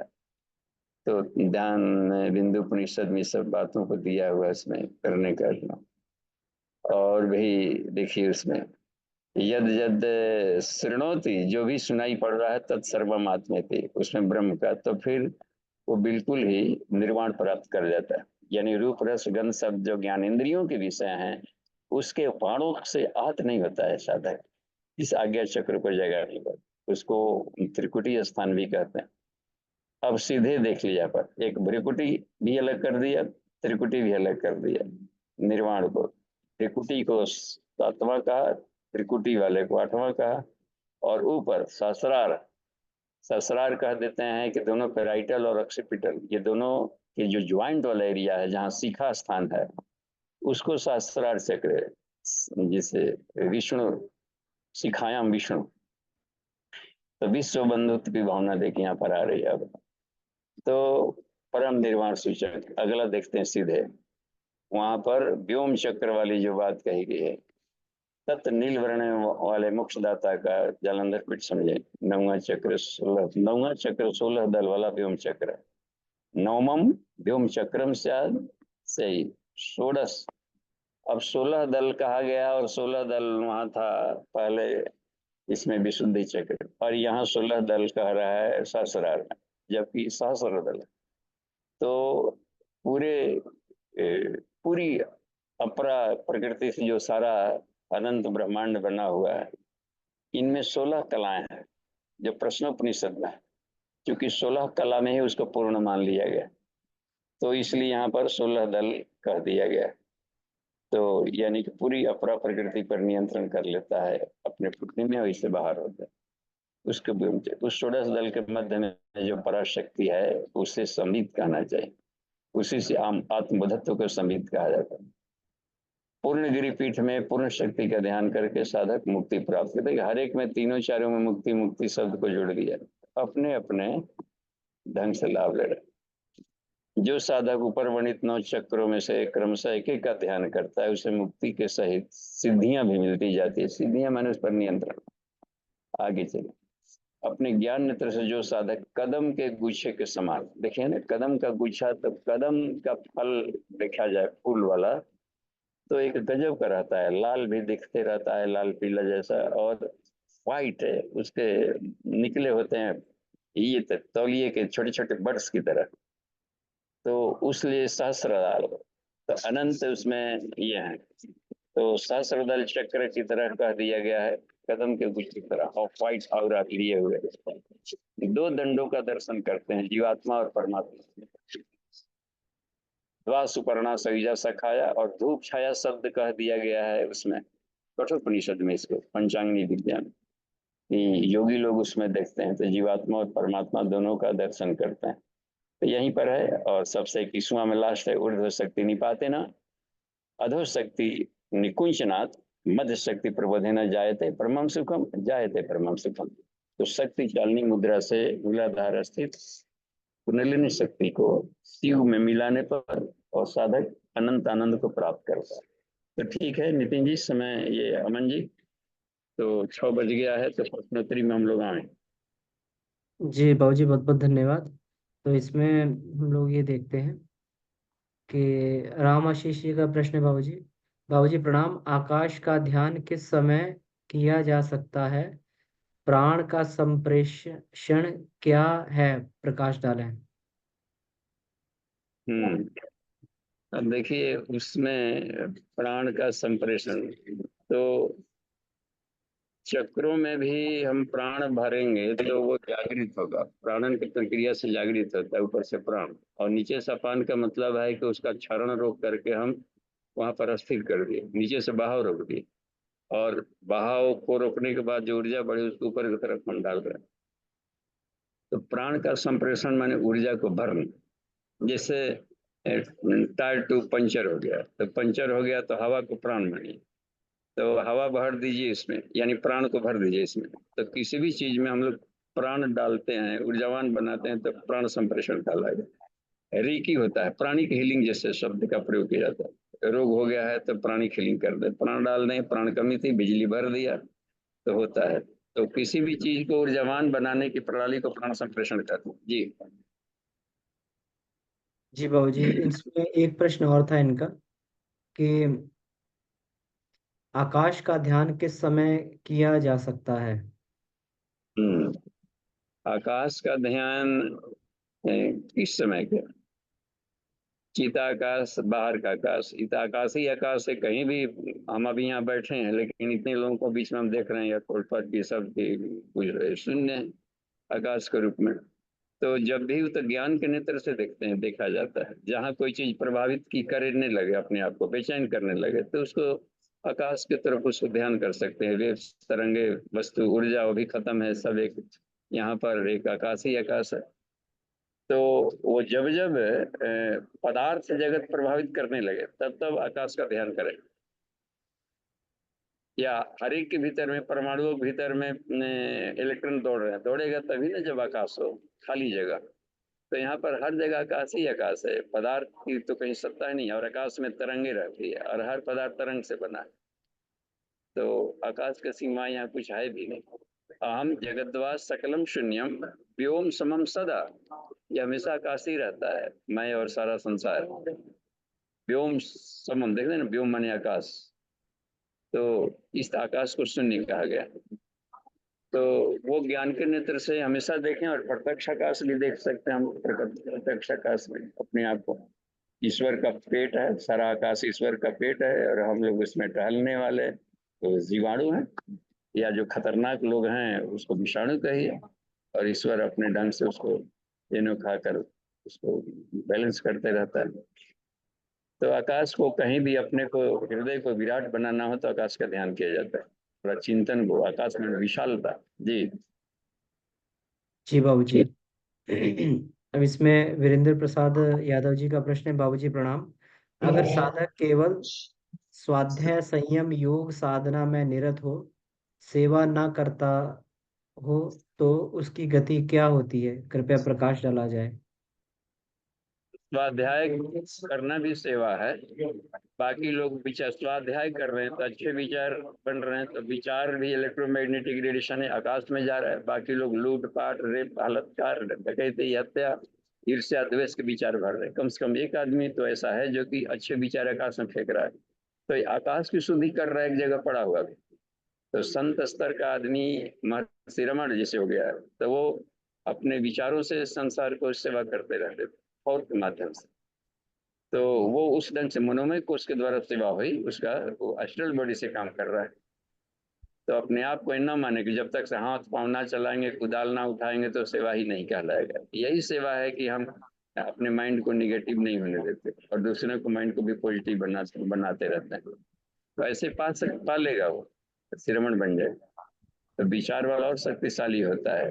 अब जैसे ये है, मोटिवेशन करें। जैसे जामवंत का शरीर बूढ़ा गया, अब रिटायर हो गए, बूढ़े हो गए, तो अब वो नहीं कर सकते थे फिजिकली। तो हनुमान को, दिमाग को थोड़ा सा उठा दिया, का चुप साध रहा बलवान, कौन तने बल कौन था। अर्जुन भी देखिए, मोहब्बत था, कुछ नहीं करने का स्थिति में था, सब बल है। लेकिन कृष्ण ने सिर्फ विचारों से सेवा किया, उसको ज्ञान प्रदान कर दिया। तो सबसे बड़ा दान होता है ना, इसे ज्ञान दान करता है। प्रोफेसर करता है, छात्रों को सिर्फ ज्ञान के माध्यम से देता है। सत्संग के माध्यम से कितने डाकू बदल गए, रत्नाकर जैसे। सत्संग कितने आदमी का विचार बदल गया। पूज्य गुरुदेव ने हम सबको विचार से ही प्रभावित किया है। तो वो बहुत बढ़िया होता है स्वाध्याय। तो अच्छा, दूसरी बात है कि सेल्फ स्टडी करना। हम यदि कोई तत्व ज्ञान पढ़ भी रहे हो, गीता उपनिषद वेद वगैरह पढ़ रहे हो, तो उसमें अपने आप को हम खड़ा करके देखें, तो स्वाध्याय में आत्मसमीक्षा हो जाती है। तो बिना आत्मसमीक्षा किए आत्मसुधार आदमी ना करेगा। कितनी गैपिंग है अपने में और ईश्वर के बीच में, उसको भरने के लिए हम अपने रूटीन में रहते हुए क्या कर सकते हैं। तो धीरे धीरे उस खाई को पड़ता है जी। ठीक है, धन्यवाद, आगे बढ़ी। जी बाबूजी। ताप्ती दीदी, आप अपना प्रश्न पूछ सकते हैं जी। और भी प्रणाम जी तब बाबूजी। जी प्रणाम। बाबूजी बस हम लोग का तो इतना ध्यान तो करते हैं, लेकिन उस तरह का भाव भी होता है कर, और दिखता तो नहीं कुछ कि हम क्या करें कैसे करें, किस भाव से हम संसार से अलग। चिपकाव तो ज्यादा नहीं है, लेकिन तब भी कुछ न कुछ हरकत अच्छा ये जाता ठीक है, देखो चिपकाव नहीं है तो अपने को अलग भी नहीं करना, ये सब अपने ही से है, सब हमारे शरीर के ही से है। तो इस भाव से प्रेम भी बढ़ेगा और अपनी आत्मा भी विराट होगी और आनंद भी बढ़ जाएगा। तो अब केवल अपने घर वाला ही नहीं, वसुधैव कुटुंबकम किन्वन्तो भी सौमार्जम, इसी आधार पर कहा गया। तो सारे संसार को अपना शरीर माने और उसकी अपने को आत्मा माने। तो इसमें इसको जैसे चिपकाव को विराट कर दिया जाए तो वो ब्रह्म में बन जाता है, ईश्वर में हो जाएगा। जी चिपकना बाबूजी। खराब चीज नहीं है, कहाँ चिपका गया, छोटे से दायरे में चिपकेंगे तो भटकुइयां बन जाएंगे। और चिपकना ही है तब पूरे का पूरा ये बड़ा वाला एक दिखाई पड़ रहा है, बड़ा वाला अंगूर सारा ब्रह्मांड, तो वो यूनिवर्सल हो जाता है। तो थोड़ी उसकी दायरा बढ़ा दी जाती है, तो उस आसक्ति को अनासक्ति कहेंगे।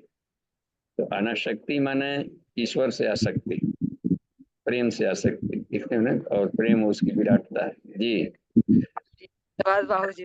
ऐसे तो सुनते हैं, आपका विचार तो हर समय लगता है ऐसा ही सोच के जी। होता है। हाँ तो बहू हैं, ये सब हैं, बेटे हैं, उनकी आत्मा से प्यार करिए।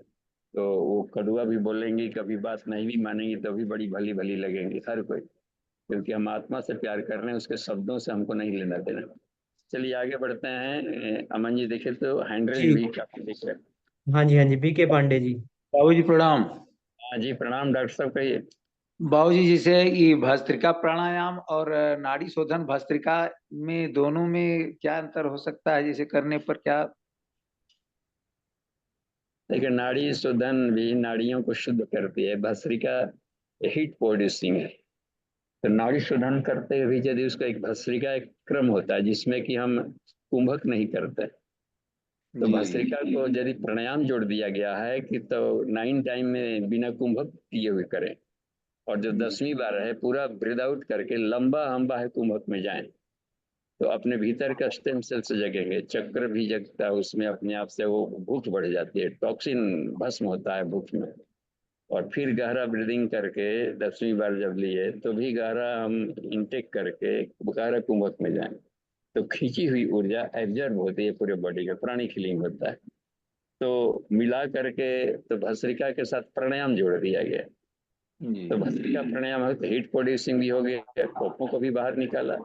एक और चीज हमने पांडे जी देखा है कि शुरू में पूरे कमर में दर्द और हर जगह ज्वाइंट ज्वाइंट पर जो जकड़न था, फ्लेक्सिबिलिटी बॉडी में नहीं था, भस्त्रिका प्राणायाम से सब गल गया। तो आधा आधा घंटा हम एक एक घंटा कभी भस्त्रिका किया करते तो शुरुआती दौर में, तो बॉडी को टॉक्सिन को गलाने में मदद किया और हार्डनेस को सॉफ्ट बना दिया। तो उसमें करें, लेकिन वो करें तब जबकि फेफड़ा थोड़ा स्ट्रोंग हो जाए, तब उसको भस्त्रिका करें। और नाड़ी शोधन में भस्त्रिका हम चाहें तो जोड़ सकते हैं। तो ईड़ा से कर रहे थे तो 9 टाइम ईड़ा किया, और 10वीं बार में गहन उसमें ब्रीद इन ब्रीद आउट करते हुए महाबंध में गए और लंबा किए। तो एक ही बार में राउंड में ईड़ा साफ हो जाता है। दूसरी पिंगला से भी हम इसे ही करें, राइट नॉस्ट्रिल से, तो इसमें हम देखें कि हम लोग का पिंगला भी शुद्ध हो गया। पिंगला शुद्ध होने का मतलब कि वो ये अपना सिंपैथेटिक नर्वस सिस्टम की क्लीनिंग हो गई। तो इस तरीके से एक बार दोनों ये वाले से सुषुम्ना वाले को भी कर दें, तो हम चाहें तो भस्त्रिका स्टाइल में, एक शैली में एक कोई भी प्राणायाम कर सकते हैं। अब जैसे इसमें देखिए, मैं पीछे वाले जो था ना इसमें एक बात आई थी, वो पिछला जो था योग चूड़ामणि उपनिषद में बात थी, तो अनुलोम विलोम की क्रिया कराया था, भस्त्रिका स्टाइल में कराया था।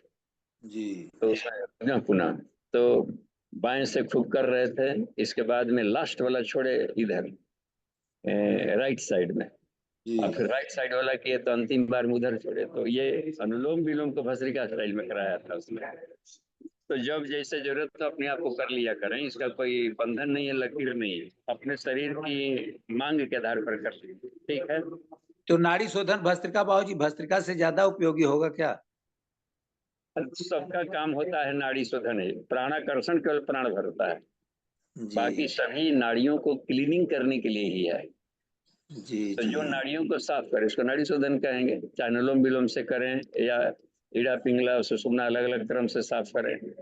होता है ना कि दोनों साइड में एक बार इधर इधर करके साफ, नहीं होता कि पहले एक साइड में कर लें फिर एक साइड में कर लें। जी नाड़ियां 72,000, उसको चाहे जैसे सफाई करें वो नाड़ी शोधन कहलाएगा। जी बाबूजी जी ठीक। अनुलोम विलोम का भी प्रयोग कर सकते हैं, सूर्यभेदन का भी कर सकते हैं, या फिर जाकर के नाड़ी शोधन गुरुदेव शैली वाला भी कर सकते हैं। तो प्राणी के हीलिंग सिर्फ एक ही प्राणायाम करता है जिसको प्राणाकर्षण कहते हैं, जी और यही पहले गायब था। तो सारे प्राणायामों का राजा है प्राणाकर्षण प्राणायाम, प्राण का आकर्षण, प्राण का संधारण और प्राण का विनियोग। ठीक है बाबूजी ठीक। प्रणाम बाबूजी प्रणाम। बाबूजी प्रणाम।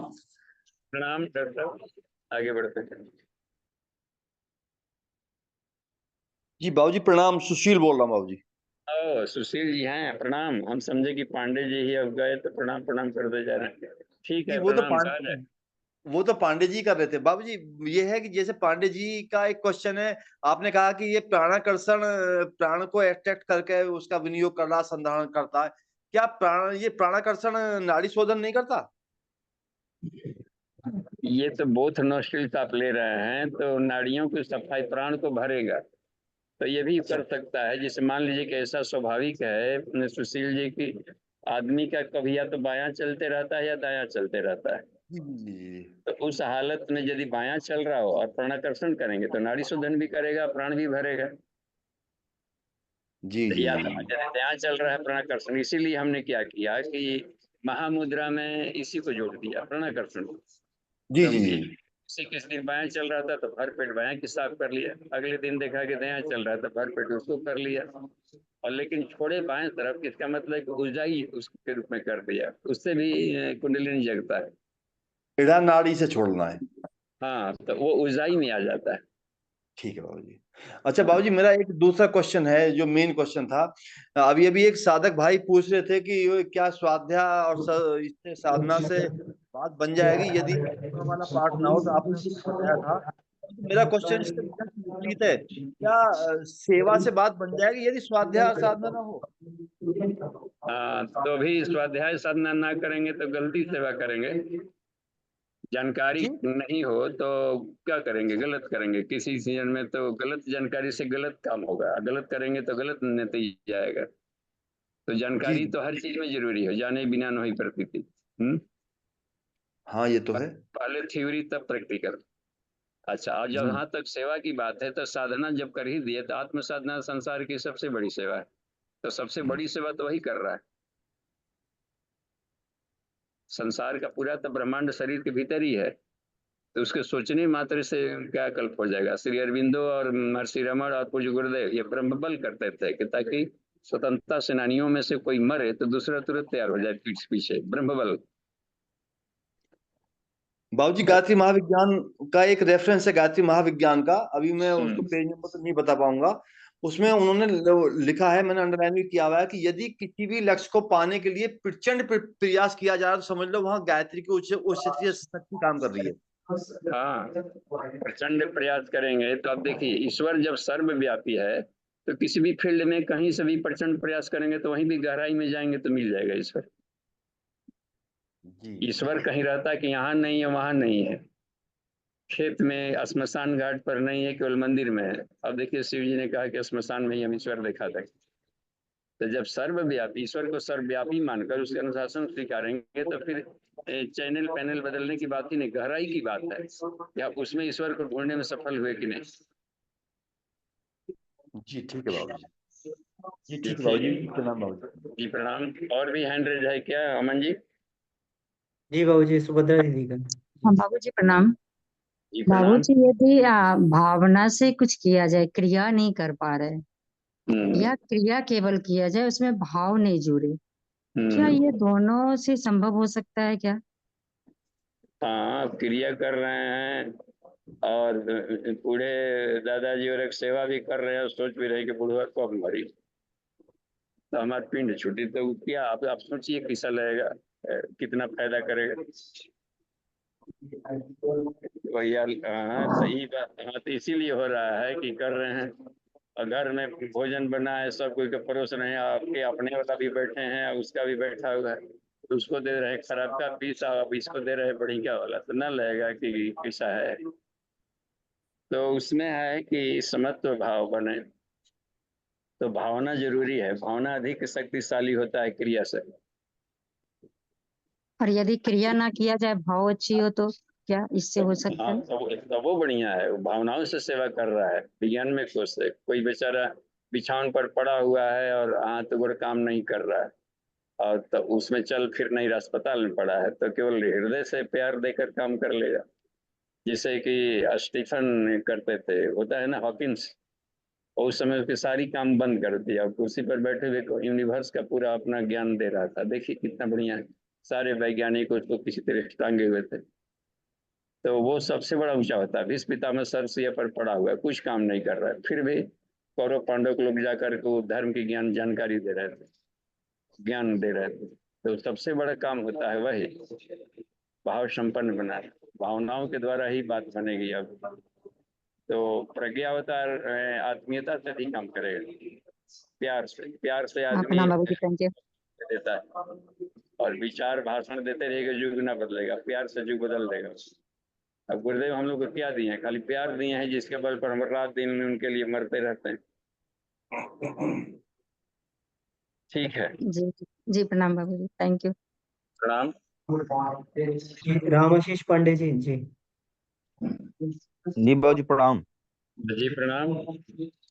बाबूजी पांडे जी ने पूछा था उसके बारे में, हाँ भस्त्रिका के बारे में अभी आपने बताया, तो क्या प्राणाकर्षण को भी भस्त्रिका स्टाइल में किया जा सकता है? अगर किया जा सकता है तो कैसे किया जा सकता है? हाँ, देखिए उसमें भस्त्रिका स्टाइल में आप प्राणायाम करेंगे तो जैसे दोनों नाक चल रहा है, तो जी ठीक वही बात होगी नाड़ी शोधन में जो दोनों नाक से कर रहे थे सुषुम्ना के लिए, जी या भस्त्रिका में दोनों नाक से किया जाता है। उसमें जो बताया था आपको, उसमें याद करिए जो कुंडली उपनिषद में था जी लास्ट वाला, कि बहुत नोटिस करें और सबसे अंतिम वाला सूर्यभेदन करके कुंडलिनी जगाने के लिए शक्ति चलनी शुरू कर दें, तो किया जा सकता है। दोनों नाक से करेंगे भी तो कोई एक चलते रहता है, बयां बाबूजी एक चलते बार रहता है, प्रैक्टिकल दिखा देते तो अच्छा क्या था। अंतर पड़ता प्रैक्टिकल है। हो पाएगा? तो यात्रा में हम प्रैक्टिकल नहीं हो पाएगा? यहाँ पर कुर्सी पर हम बैठे हैं और यहाँ प्रैक्टिकल लायक नहीं है, और ढेर सारे गैलरी में काफी सैकड़ों लोग बैठे हैं जी उधर। जी जी जी जी समझ रहे हैं। हाँ तो देखिए कुर्सी पर से नहीं हो पाएगा, तो अमन जी दिखा लेंगे, या कल तो हम तो दिखाए थे, कल परसों तो खूब किया गया था, कल भी किया गया था, तो उसको हम अब नेक्स्ट सेशन में दिखा पाएंगे। या अमन जी आप कुछ प्रैक्टिकल दिखा सकते हैं? जी जी जी बाबूजी, तो उसमें हाँ तो प्रैक्टिकल के लिए अब थोड़ा सा अमन जी बाकी समय में कर लेंगे, प्रश्न है तो पूछ लीजिए। जी प्रश्न को और ले लेते हैं। ठीक बाबूजी प्रणाम। बाबूजी प्रणाम। इस समय कहाँ है? इस समय थोड़ा सा दिखा है तो। ठीक है, तो अमन जी आप आगे क्लास लीजिए। जी जी जी, तो आप अपना स्क्रीन पर अपने को पिन अप कर लीजिए और उधर क्लास लेते रहिए। प्रदीप राव से टू एवरीवन क्वेश्चन क्या लिखे हैं जी, ये क्या आ गया? जी प्रदीप राव जी का क्वेश्चन है, तो जी आप पूछ सकते हैं। आप अपने आप को अनम्यूट कर लीजिए राव साहब। हाँ पूछ सकते हैं। एक मिनट।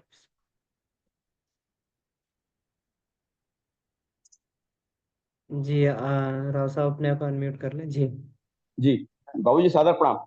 हाँ जी सर मेरा प्रणाम। अभी आप शायद लगता है कहीं एयरपोर्ट पे हैं, है ना? हाँ जी अभी सादर प्रणाम। चंडीगढ़ हम हैं और यहाँ से पटना के लिए इंतजार कर रहे हैं, अच्छा अच्छा, ये सब अभी ठीक ठाक है? तुरंत फ्लाइट। हाँ जी जी बाबूजी, मेरा ये हम लोग कहना था वहाँ कि हिमालय से वापसी के क्रम में है जी। नाड़ी शोधन प्राणायाम के बाद शक्ति चालिनी मुद्रा करनी चाहिए क्या? पहले नाड़ी शोधन प्राणायाम पर्याप्त मात्रा में कर ले, जैसे अभी आपने बोला भस्त्रिका स्टाइल में, या 9-9 दोनों तरफ से। जी हाँ, तभी ही करना चाहिए, तब नहीं, तभी ही।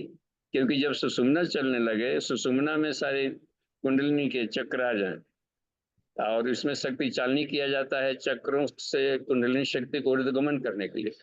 शक्ति मीन्स कुंडलिनी, कुंडलिनी को चलाकर ब्रह्मरंध्र में ले जाने की प्रोसेस को वो शक्ति चालनी कहते हैं। और वो तभी होगा जब सुषुम्ना एक्टिव हो। तो नाड़ी शोधन के बाद ही करेंगे तो इसका लाभ मिलेगा। बाबूजी एक जिज्ञासा और है, बहुत मेरे को, चलिए ठीक है, वो स्पष्ट हो गया कि जैसे सोहम साधना करते हैं, तो सोहम साधना में मैंने पहले दिन भी शायद ये प्रश्न किया था और इसका फिर आपने बार बार जिक्र किया, लेकिन एक जिज्ञासा बनी रहती है कि सोहम साधना में जब श्वास बाहर छोड़ते हैं तो हम की आवाज आती है, और जब श्वास अंदर लेते हैं तो स की आवाज आती है। और जब हम ये जो प्राण का अपान में, अपान का प्राण में करते हैं, तो ह जो शब्द है वो सहसार में शून्य का प्रतीक माना जाता है, हृदय में भी मान लिया जाता है। गुरुदेव ने कई 3 शरीरों का ध्यान किया तो वहां सहसा बस होता है। तो जब हम प्राण का अपान में करते हैं तो ह नीचे चल करके मूलाधार में जाता है, और जब अपान को प्राण में जाते हैं तो स नीचे नीचे का है, मूलाधार का शब्द है, तो वो नीचे उठ करके हृदय चक्र में ऊपर सहस्रार तक जाता है। तो वो थोड़ा सा ध्यान करते समय या ये प्राणायाम करते समय ये प्राण का अपान में, तो वो विसंगति बैठती है कि हम श्वास निकाल रहे हैं तो ह की आवाज आनी चाहिए, लेकिन हम है को नीचे ले जा रहे हैं उस समय, और जब श्वास अंदर ले रहे हैं तो स की आवाज आनी चाहिए, लेकिन हम उस समय है को बाहर निकाल। तो है और स शब्द भी हैं, वर्ण भी है दोनों उसमें, मूलाधार के और उसके। तो ये थोड़ा सा कभी कभी विसंगति बैठती है, मतलब मैं हंस ध्यान, जैसे आप इसमें आए थे तो हंस ध्यान जब कर रहा होता तो ये थोड़ा सा होता है, या तो प्राण अपन छोड़ दें, शब्द को छोड़ दें, वर्ण को छोड़ दें। अच्छा, प्राण और प्राण शब्द को जैसे कि सो कह दिए तो उसको हम प्राणन मान सकते हैं। तो अब दोनों शब्दों के लिए अलग अलग उच्चारण की जरूरत नहीं है। अच्छा, प्राणन ही सो हो गया।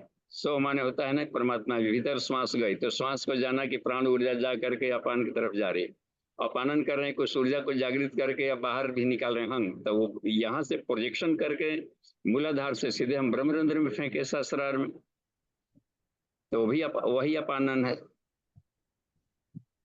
अपानन यानी प्रेक्षण, और प्रेक्षण किया गया तो कहाँ किया गया है? तो सीधे सहस्रार में किया गया। तो अपने अहंकार को हटा दिया गया। यह कहता है कि अपने आप का अतिक्रमण को हटा करके ईश्वर में डाल दें, अपने आप को ईश्वर प्रति समर्पण हुआ। और यहाँ पर देखिए हंस युग जो बात आई थी पीछे वाले जो चूड़ामणि में, तो पहले हंग किया, यानी कि पहले ब्रीद आउट करें तब ब्रीद इन करें, तो वहां पर हंग परमात्मा को ले लिया। इसमें बात होती ना, और स कह दिया है तत्तम, तम, तू, तो तू है वो हंग वाला, तो ये इसमें रख दिया है कि पहले ब्रीद आउट करें या ब्रीद इन करें।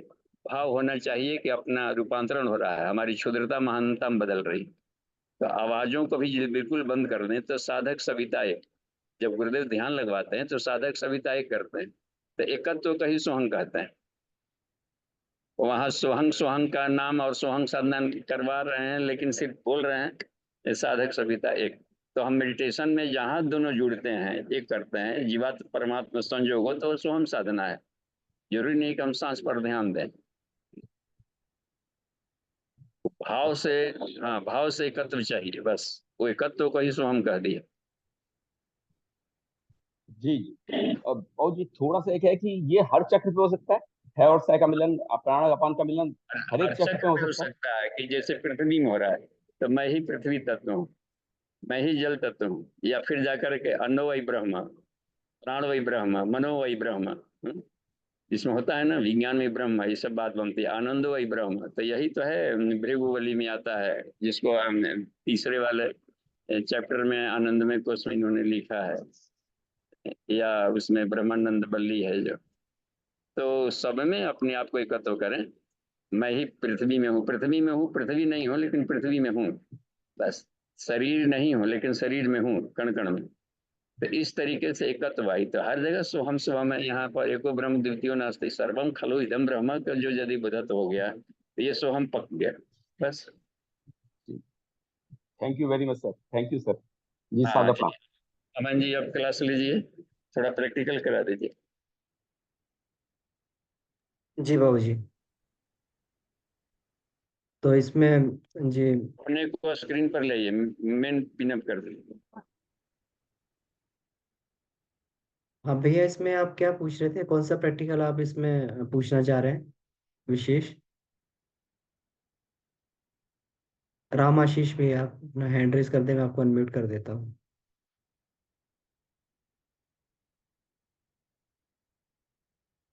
जी राम आशीष भैया, हाँ जी।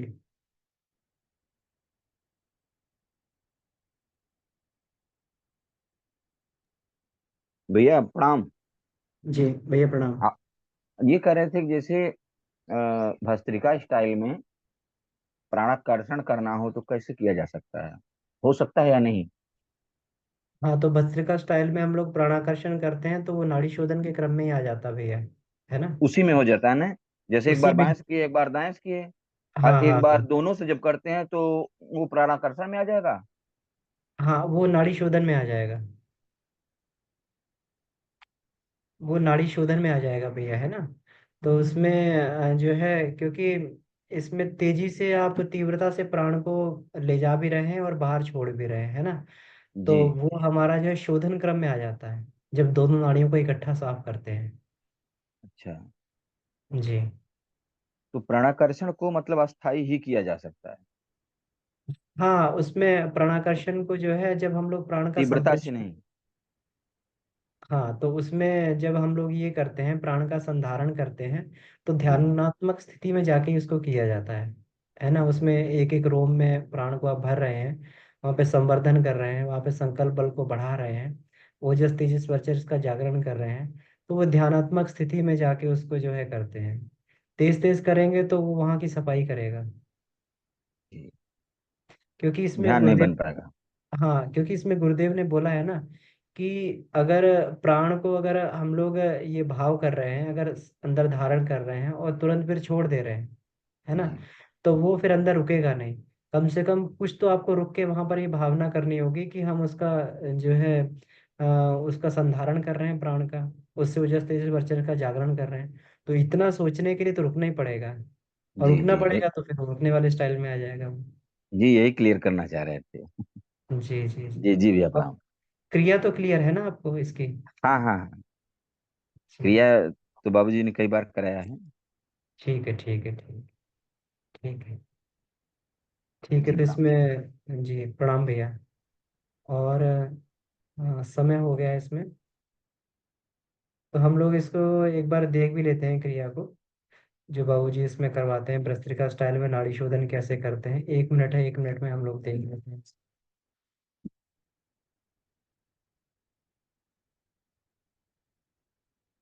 तो पहले लेफ्ट नॉस्ट्रिल से सांस लेंगे, लेफ्ट से छोड़ेंगे।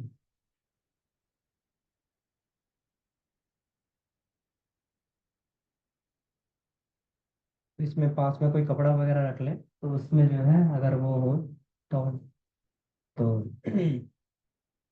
इसको जो है ये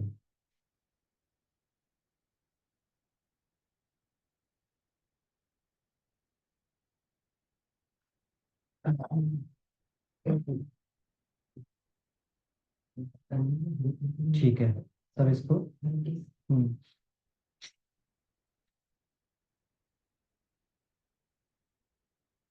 9 बार करके 10वीं बार सांस खींचेंगे और महामंत्र की स्थिति में।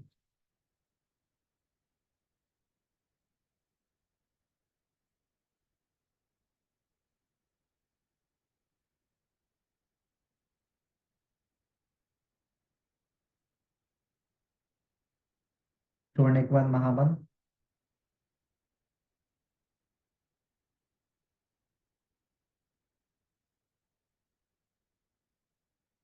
बाई नोस्ट्रल से हुआ, दाई नोस्ट्रल से करेंगे।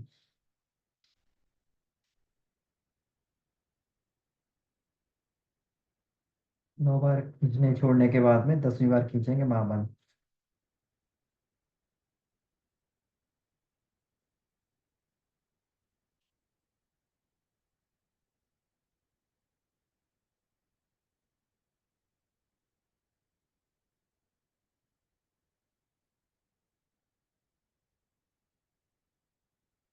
बारी कुंभक में महामंत्र।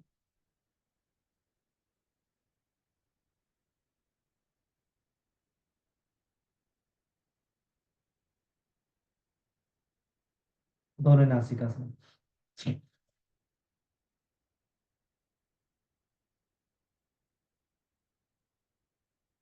9 बार करके 10वीं बार सांस को खींचेंगे महाबंध की स्थिति में।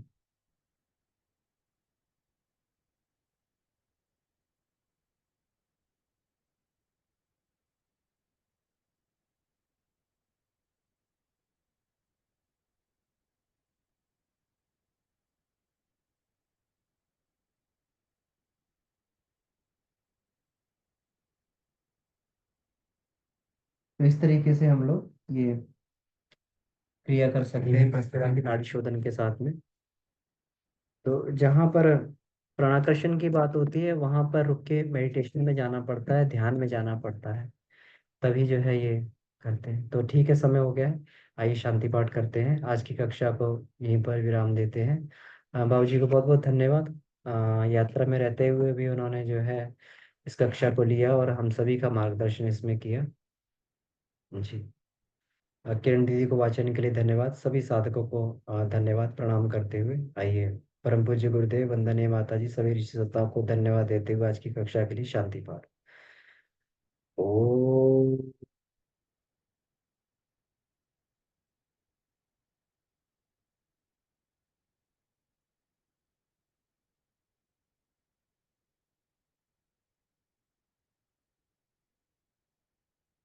शांति शांति शांति। समाप्त। सभी को प्रणाम, धन्यवाद।